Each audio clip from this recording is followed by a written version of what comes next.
ബാലരാമപുരത്ത് ട്രെയിനിൽ നിന്നും വീണ് ഒരാൾക്ക് പരിക്ക്. ബാലരാമപുരം വെല്ലിക്കുളം സ്വദേശി ബാബുവിനാണ് പരിക്കേറ്റത്. മുൻ റെയിൽവേ ജീവനക്കാരനാണ് ബാബു. റെയിൽവേ ടണലിന് സമീപത്തെത്തിയപ്പോഴായിരുന്നു ബാബു വീണ് കിടക്കുന്നത് കണ്ടത്.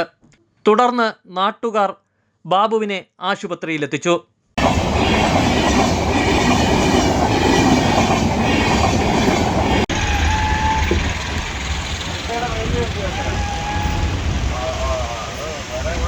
നമുക്ക് ആംബുലൻസ് വിളിക്കാം.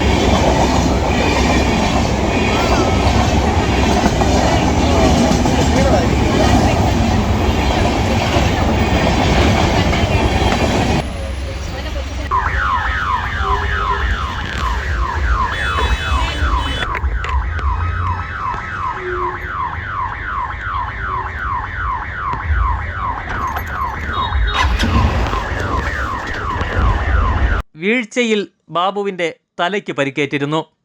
ബാലരാമപുരം പോലീസ് തുടർ നടപടികൾ സ്വീകരിച്ചു വരികയാണ്.